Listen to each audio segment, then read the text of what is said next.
Autoline Daily is brought to you by Bosch. The number of clean diesel models in North America will double by 2014. Bosch Clean Diesel. Good, clean, fun. Bridgestone. Your journey, our passion. Dow Automotive Systems. Improving durability and increasing design flexibility with Betamate structural adhesives at dowbetamate.com. And by Hyundai Elantra, winner of the ALG Residual Value Award 2 years in a row. This is the first Autoline Daily for the year 2012. Gee, it is great to be back. And here's how the automotive industry is getting back up to speed after ending last year. You know, even though the final sales results for 2011 are still being tallied, that's not stopping forecasters from predicting car sales for this year. The Polk company says worldwide sales could hit 77.7 million units in 2012, about a 7% gain compared to 2011. Analysts say all regions will see sales gain except for Europe, and that is because of the debt crisis there. Mopar is unveiling a couple of new packages at the Detroit Auto Show next week. The Dodge Charger REDLINE offers 3 levels of upgrades. Stage 1 includes carbon fiber aerodynamic bits, including a front splitter and a rear spoiler. It also gets door scoops reminiscent of the 1970 Charger. Stage 2 includes a cross brace and a catback exhaust system, meaning new from the catalytic converter on back. It also gets new brake linings. Stage 3 includes a 426 Hemi that cranks out 590 horsepower, but that's a crate engine intended only for the racetrack. Wink, wink. Don't drive it on the street, people. Mopar is also spiffing up the Chrysler 200 with a version called the Super S. Stage 1 includes a chin and rear deck spoilers, a new grille, side sills, and black chrome badges, to name a few. Stage 2 includes a coil-over suspension that lowers the car, a cold air intake, and a new catback exhaust system for less back pressure and a better sound. Auto shows are all about cars, hence the name Auto Show.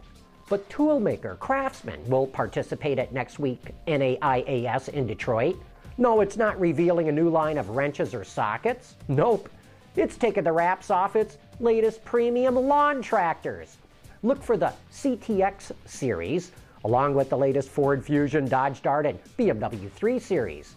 These cutting-edge mowers go on sale next month and are priced anywhere from $3,000 to $6,500. Look for them in the lobby area of Cobo Hall. And you know, I find this a fascinating move.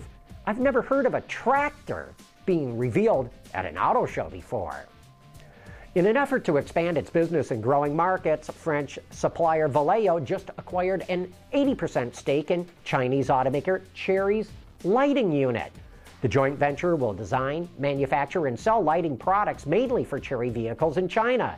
And I think that will be an ongoing trend of established suppliers buying business in China by buying Chinese suppliers. How fast is fast? Well, at the end of the 19th century, it was nearly 70 miles an hour. That honor goes to a bullet-shaped battery-powered carriage from France.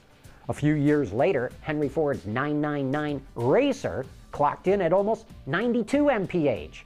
Today's land speed record stands at about 763 miles an hour. Fast, but not fast enough. According to Popular Mechanics, a man in Southern California is looking to shatter that score by hitting 2,000 miles an hour. Waldo Stakes, you gotta love that name, is building a rocket-powered car called the Sonic Wind Land Speed Research Vehicle. Piston power won't do the job, neither will jet engines. His motor of choice? A Redstone rocket, the same system used during the Apollo program. No doubt about it, this is a bat-poop crazy idea, and all I can say is good luck and wear your seatbelt. Hey, who's going to win the North American Car of the Year award next week? We have 3 predictions coming right up.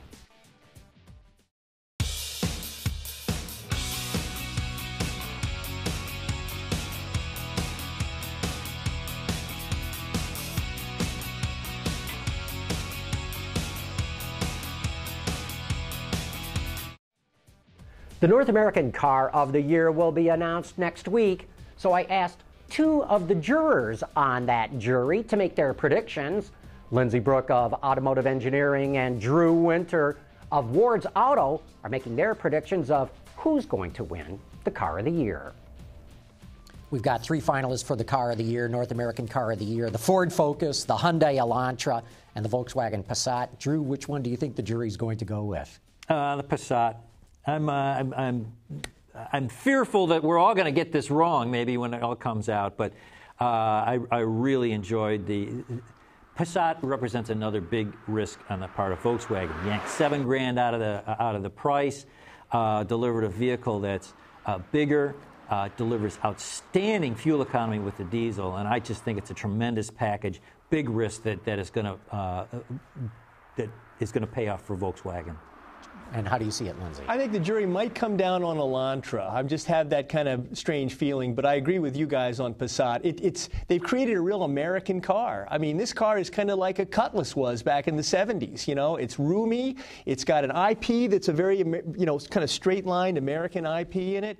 And boy, you fall in love with it with that diesel engine. I mean, I took a trip back to Philadelphia, 1,700-mile round trip, averaged 44 mpg with a diesel engine. What is not to like about that? That's right. And all the power that goes along with that torque monster, yeah. Yeah, I think the Volkswagen has enormous momentum in the American market. But as you guys know right now, long-term Volkswagen purists don't like these new models. They think it's been dumbed down too much. You obviously don't agree. No, yeah. I don't think so. And it doesn't. And those purists, again, their opinions don't matter. I mean, they're looking for a lot of new buyers.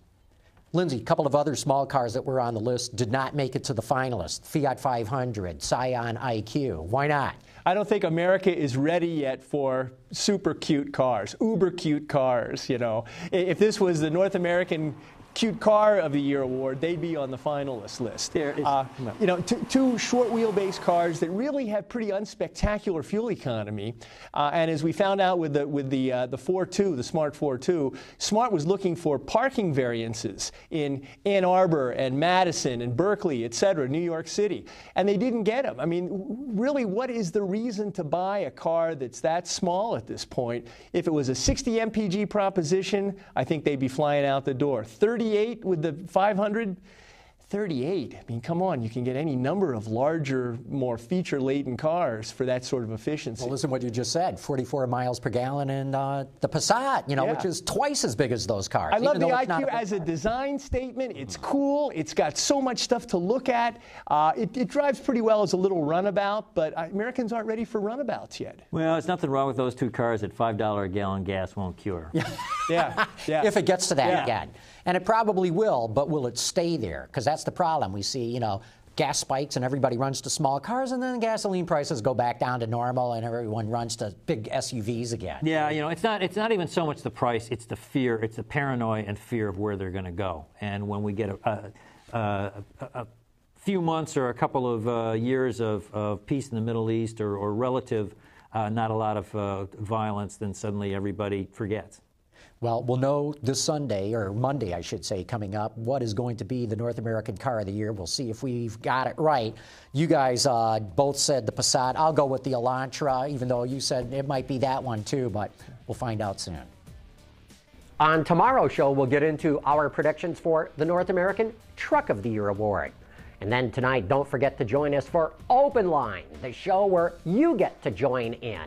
Join us tonight when Rebecca Lindland from IHS Automotive is the guest on the show. And check out today's show notes for all the phone numbers in the pin so that you can join in on the conversation on Open Line.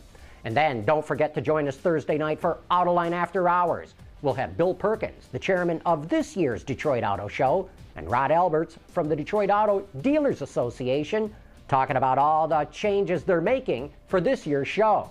So join me and the auto extremist Peter DeLorenzo for the best insider information of what is going on in this business. And that wraps up this show. It is great to be back with you for the new year. Thank you for watching. We'll be back right here tomorrow.